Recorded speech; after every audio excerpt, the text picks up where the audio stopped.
ساری تعریف و توصیف و حمد و ثنا صرف اور صرف اللہ تعالیٰ ہی کے لیے سزاوار ہے، جو ساری کائنات کا مالک، مدبر، آقا، شہنشاہ اور حاکم حقیقی ہے۔ وہی ہمارا خالق ہے اور وہی ہمارا رازق ہے اور وہی ہمارا مشکل کشا ہے، اور اسی کے قبض قدرت میں ساری چیزیں ہیں۔ اور لاکھوں کروڑوں درود و سلام ہوں ہمارے آخری نبی جناب محمد صلی اللہ علیہ وسلم کی ذات گرامی پر، کہ آپ صلی اللہ علیہ وسلم نے ہمیں قرآن و سنت کی ایک ایسی روشن شاہراہ پر، ایک ایسے روشن راستے پر چھوڑ کر گئے ہیں کہ جس کی راتیں بھی دن کی طرح اجالی اور روشن ہیں، اور اس روشن راہ سے وہی لوگ انحراف کرتے ہیں اور وہی لوگ منہ موڑتے ہیں جن کے حق میں تباہی بربادی مقدر ہوتی ہے۔ محترم حضرات، آج جس موضوع پر خطیب صاحب نے خطبہ ارشاد فرمایا ہے وہ ہے حسد اور نظر کا لگنا۔ اسلام میں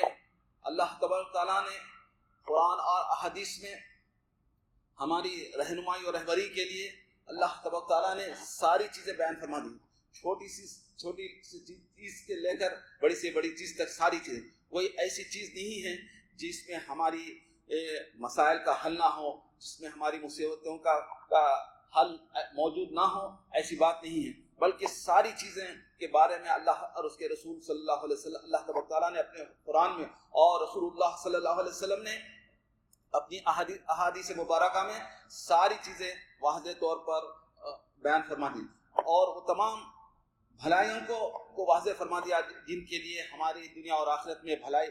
کی ضرورت پیش آتی تھی، ان تمام چیزوں کو بھی بیان کرنا، اور ان تمام برائیوں سے بھی متنبہ فرمایا اللہ اور اس کے رسول صلی اللہ علیہ وسلم نے، جن سے ہم کو بچنا اور جن سے ہماری دنیا آخرت کو ہم محفوظ و مامون رکھ سکتے ہیں۔ چنانچہ اسی وجہ سے یہودی حضرات، یعنی یہودیاں بھی یہ کہا، مدینے میں یہ کہا کرتے تھے کہ یہ نبی کو کیا ہو گیا کہ یہ چھوٹی بات تک اپنے متبعین کو بتاتے ہیں۔ تو اس پر سلمان فارسی رضی اللہ تعالیٰ کہتے ہیں، ہاں ہمارے نبی تو ایسے ہیں کہ ہم کو حتیٰ چھوٹی حتیٰ کہ بیت الخلاء کے آداب بھی بتاتے ہیں۔ یعنی تو اس طرح سے اللہ تبارک تعالیٰ نے اور رسول اللہ صلی اللہ علیہ وسلم نے ہمیں احادیث مبارکہ میں یعنی سونے کے آداب، جاگنے کے آداب، بیت الخلاء میں داخل ہونے کے آداب، نکلنے کے آداب، یعنی کوئی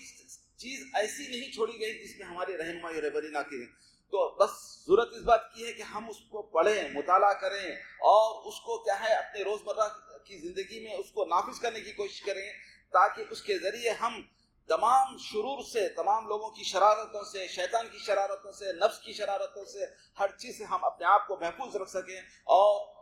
یعنی دین پر اور اسلام پر ہم مکمل طور پر عمل کرنے والوں میں سے ہو سکتے ہیں۔ تو محترم حضرات، آج جس موضوع پر خطیب صاحب نے خطبہ ارشاد فرمایا وہ ہے حسد اور نظر کا لگنا۔ پہلی چیز حسد کا لگنا۔ حسد یہ بہت بڑی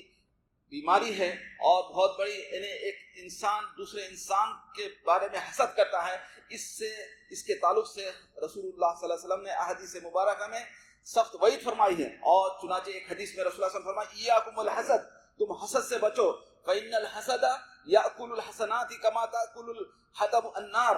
تم حسد سے بچو کیونکہ حسد ہماری نیکیوں کو اسی طرح کھا جاتا ہے جس طرح سے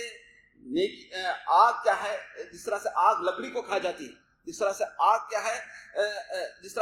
کیا ہے لکڑی کو منٹوں میں ختم کر دیتی ہے، اسی طرح حسد بھی کیا ہے ہماری نیکیوں کو اسی طرح کھاتا ہے۔ انسان زندگی بھر نیکیاں بجا لاتے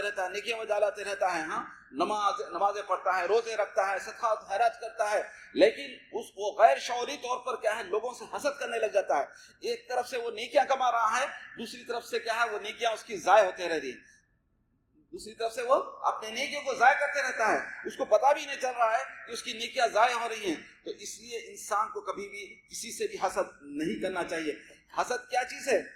زوال النعمت لآخرین، یعنی لوگوں کی جو اللہ تبارک تعالیٰ نے نعمت عطا کیا ہے اس کی زوال کی تمنا کرنا۔ کسی کو اللہ تبارک تعالیٰ نے دولت دی ہے، کسی کو اللہ تعالیٰ نے تعلیم سے نوازا ہے، کسی کو اللہ تعالیٰ نے حسن سے نوازا ہے، کسی کو اللہ تعالیٰ نے اچھا گھر دیا ہے، کسی کو اللہ تعالیٰ نے اچھی گاڑی دی ہے، تو غرض جو بھی، اور یہ ساری چیزیں اللہ تعالیٰ نے اپنے اللہ تعالیٰ کے حکم سے اور اللہ تعالیٰ اس کی تقدیر میں جو لکھا ہوا ہے اس کی وجہ سے اللہ تعالیٰ نے اس کو عطا فرمایا۔ اور آپ جو تمنا کر رہے ہیں کہ اس کا زائل ہو جانا، گویا کہ آپ نے اللہ تعالیٰ نے جو فیصلہ اس کے حق میں کیا ہے وہ فیصلہ آپ اللہ تعالیٰ کے فیصلے پر راضی نہیں ہیں، خوش نہیں ہیں، اور آپ چاہ رہے ہیں اللہ تعالیٰ نے یہ جو فیصلہ کیا نعوذ باللہ غلط کیا ہے، اس وجہ سے آپ کیا کر رہے ہیں، حسد کر رہے ہیں اور یہ چاہ رہے ہیں کہ اپنے بھائی کی، اپنے رشتہ دار کی، اپنے پڑوسی کی وہ اللہ تعالیٰ نے جو نعمتوں سے نوازا ہے وہ نعمتیں اس کے پاس سے زائل ہو جائیں، ختم ہو جائیں، اور یہ ایسا ہرگز نہیں۔ تو یہ اس طرح سے کر کے کیا ہے، وہ اپنی دنیا اور آخرت کو تباہ کر رہا ہے، دنیا اپنی اس طرح سے اپنے بھائی کی، تو یہ ہمیشہ انسان کو کیا ہے حسد۔ اللہ تعالیٰ نے آپ کو جو دیا ہے، اللہ تعالیٰ نے ہر ایک کسی کے ساتھ میں ظلم نہیں کرتا ہے، اللہ تعالیٰ نے جس کو جو چیزوں کی ضرورت ہوتی ہے، جس چیز کی اس کو دنیا آخرت میں اس کی بھلائی کے لیے ضرورت ہے، اس کو اللہ تبارک تعالیٰ وہ ساری چیزیں اللہ تعالیٰ عطا فرماتا ہے۔ کسی تو انسان یہ تمنا نہیں کرے کہ اس کو فلاں چیزیں مجھے نہیں ملی ہے، ایسا ہرگز نہیں ہے۔ جس کو جو ضرورت ہوتی ہے اللہ تعالیٰ ہمارے حالات کو بہتر جانتا ہے، ہمارے مستقبل کے حالات کو بہتر جانتا ہے، اور ہمارے بچوں کے حالات کو بہتر جانتا ہے۔ تو اس طرح سے اللہ تبارک تعالیٰ ہم کو جس چیز کی ضرورت ہوتی ہے وہ چیزیں ضرور ہم کو اللہ تعالیٰ عطا کر کے رکھتا ہے، یعنی کسی کے ساتھ اللہ تبارک تعالیٰ ناانصافی نہیں کرتا ہے، اللہ تعالیٰ ظلم نہیں کرتا ہے۔ تو لیکن ہم کو صرف اور صرف اللہ تعالیٰ نے ہم کو جو عطا فرمایا ہے اس پر راضی و رضا رہنا چاہیے، خوش رہنا چاہیے، اس میں خناعت کا رویہ اختیار کرنا چاہیے، کیونکہ اس سے کیا ہوگا، انسان کے اندر کیا ہے سکون اور اطمینان پیدا ہو جائے گا، اور وہ یعنی ہمیشہ پریشانی، یعنی جو حسد کی بیماری میں مبتلا رہتے ہیں وہ لوگ کبھی بھی سکون سے نہیں رہتے ہیں، چاہے ان کے پاس دولت بے شمار دولت موجود رہتی ہے،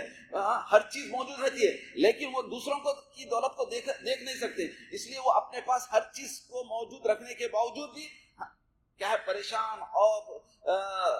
رہتے ہیں، اور ان کو کوئی سکون اور اطمینان حاصل نہیں ہوتا ہے۔ کس وجہ سے؟ کیونکہ وہ اللہ کے فیصلے پر راضی نہیں ہے، اللہ تعالیٰ نے ان کو جو عطا فرمایا اس پر کیا قناعت نہیں کر رہے ہیں اور راضی برضا نہیں ہیں، اور وہ چاہتے صرف دنیا میں میں اکیلا ہی ایسا ہوں جن کے پاس ساری دولتیں موجود ہوں، ساری دولت اور دوسروں کے پاس نہ ہو۔ یہ ایسا ہرگز نہیں ہو سکتا ہے۔ یہ شیطان انسان کو ورغلاتے رہتا ہے، اور شیطان کیا کرتا ہے، اس طرح سے حسد میں مبتلا کرتا ہے، اور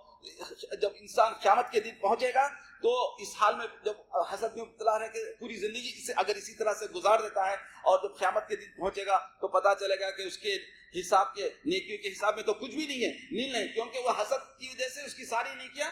ضائع ہو چکی ہیں۔ آگ کو جس طرح سے آگ جیسے لکڑی کو جلا کر رکھ دیتی ہے، تو یعنی منٹوں میں ہی ہماری نیکیاں کیا ہے تیزی کے ساتھ ختم ہونے لگ جاتی ہیں۔ تو اس لیے ہم کو ہر شخص کو ضرورت اس بات کی ہے کہ اپنی زندگی جائزہ لیں، اور ہمارے ساتھ یہ جانے اور انجانے میں یہ جو بیماری ہے، جو اس کا تعلق دل سے ہے، دل کی بیماری ہے، انسان اس میں مبتلا تو نہیں ہے، ورنہ ایسا نہ ہو کہ ہم اسی حالت میں ہم مر جائیں اور ہم قیامت کے دن اس حال میں پہنچے کہ ہمارے اکاؤنٹ میں ایک نیکی بھی نہ ہو۔ اللہ تعالیٰ اس سے بچائے۔ پھر دوسری چیز نظر کا لگنا۔ یہ نظر کا لگنا کیا ہے؟ یہ حق ہے، نظر کا لگنا یہ حق ہے، جیسا کہ رسول اللہ صلی اللہ علیہ وسلم العین حق، رسول اللہ صلی اللہ علیہ وسلم نے فرمایا نظر کا لگنا حق ہے۔ اس لیے انسان یہ نظر کیا ہے، اس کی نظر انسان کو اپنی بھی نظر لگ سکتی ہے، اب انسان کو اپنے بچوں پر بھی نظر لگ سکتی ہے، اور کسی اور پہ بھی۔ اسی لیے ہم کو اس کی بھی تعلیم یہ دی گئی ہے کہ جب بھی ہم کو کوئی چیز اچھی چیز نظر آئے تو اس پر کیا ہے ماشاء اللہ تبارک اللہ کہنا چاہیے، اس کے اوپر ہم کو یہ تو، اور اس کے ساتھ ساتھ ہم کو یہ تعلیم دی گئی ہے کہ ہم صبح شام کے جو ہم کو اذکار بتلائے گئے ہیں اور نظر سے بچنے کے جو اذکار بتلائے گئے ہیں اس کا اہتمام کرنا ہر ایک شخص کے لیے ضروری ہے۔ انسان کیا ہے ان چیزوں کا جو معمولی سی معاملی صبح شام ایک جس کے لیے 5-10 منٹ 15 میکسیمم 15 منٹ لگتے ہیں، 10 منٹ لگتے ہیں، بہت چند دعائیں ہیں، اس کا اگر انسان اہتمام کر لے، صبح شام اس کا اہتمام کر لے تو وہ بہت بڑی بیماریوں سے، بہت بڑی مصیبتوں سے، بہت بڑی پریشانیوں سے کیا بچ سکتا ہے۔ لوگ ان چیزوں کا تو اہتمام نہیں کرتے ہیں، اور جب کسی چیز میں اس میں مبتلا ہو جاتے ہیں تو فوراً کیا کرتے ہیں، اب دواخانوں کو بھاگتے ہیں، اور جبکہ دواخانوں کی ضرورت ہی نہیں ہوتی ہے، وہاں جا کر لاکھوں روپے خرچ کرتے چلے جاتے ہیں، اور پھر بعض لوگ کیا کرتے ہیں عاملوں کے پاس جانے لگ جاتے ہیں، اور وہاں جا کر اپنے دواخانوں میں گئے تو اپنی دولت دنیا تباہ کر دے رہے ہیں، اور عاملوں کے پاس چلے گئے تو وہاں آخر تباہ ہو جاتی ہے۔ اس کا حل اللہ اور اس کے رسول صلی اللہ علیہ وسلم نے ہم کو یہ بتلایا ہے کہ ہم اپنی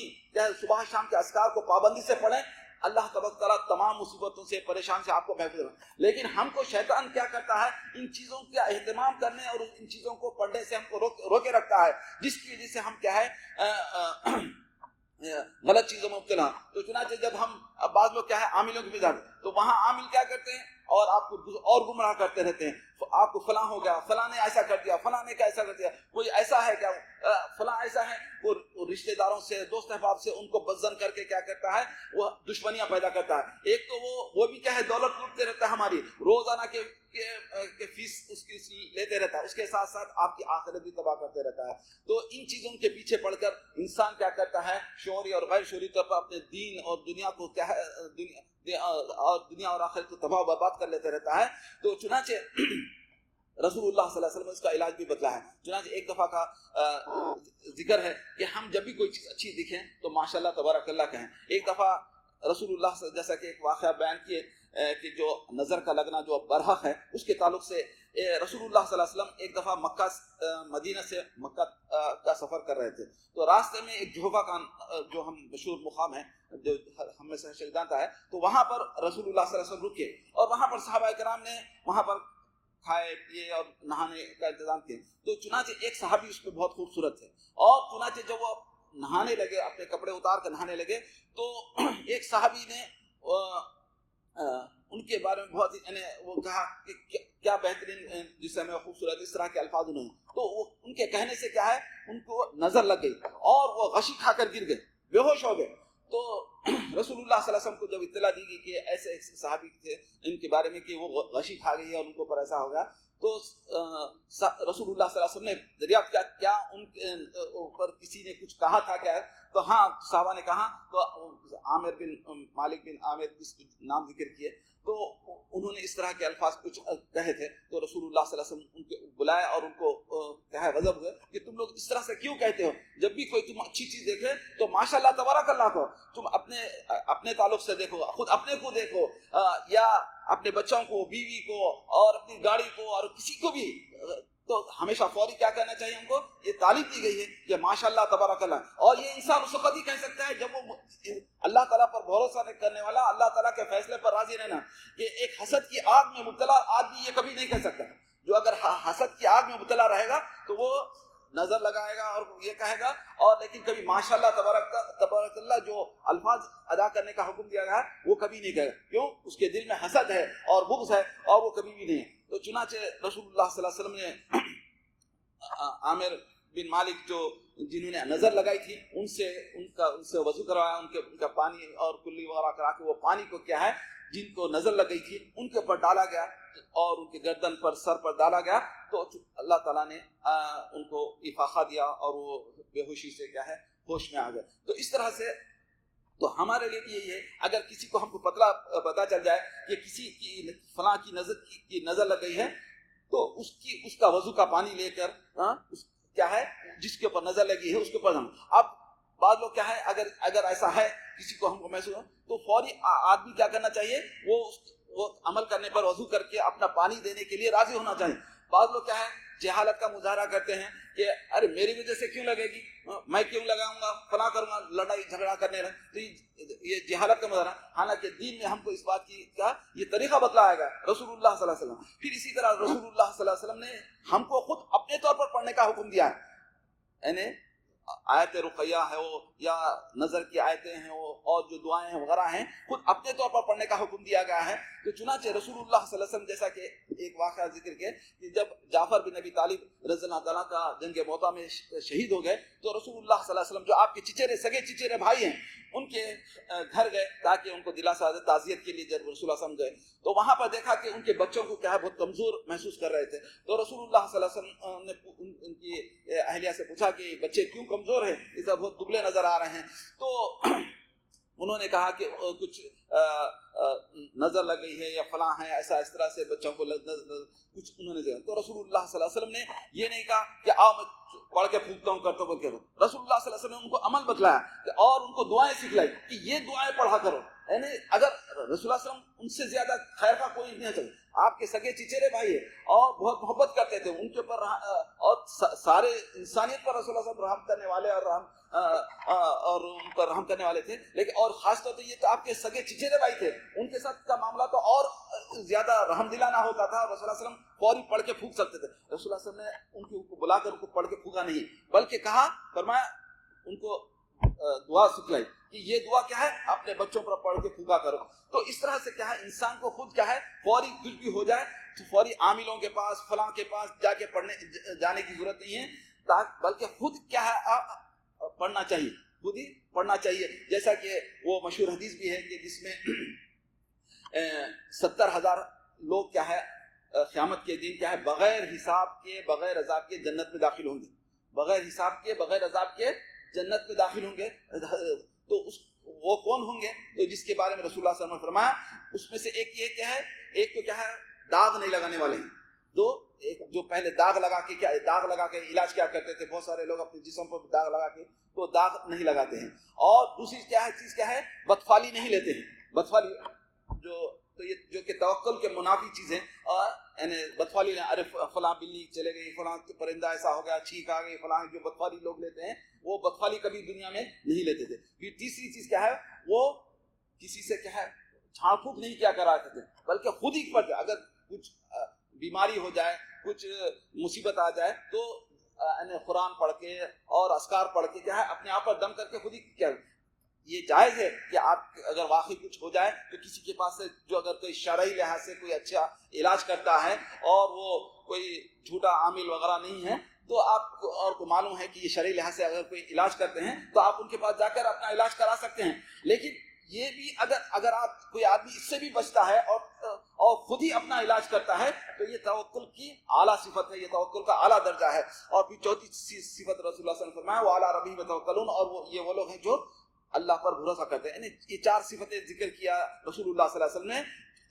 تو یہ ایسے لوگ ہوں گے جو بغیر حساب کے بغیر عذاب کے اللہ تعالیٰ ان کو ڈائریکٹ جنت میں داخل کر دے گا. یہ تمام چار صفتوں کے تعلق سے اگر ہم غور کریں تو یہ ساری کی ساری چیزیں کیا ہے اس کا تعلق توکل سے ہے انسان کا. یعنی اللہ تعالیٰ پر بھروسہ رہنا چاہیے، اللہ تعالیٰ پر کامل بھروسہ کہ اللہ تعالیٰ کے اختیار میں ساری چیزیں ہیں اور اسی کے اختیار میں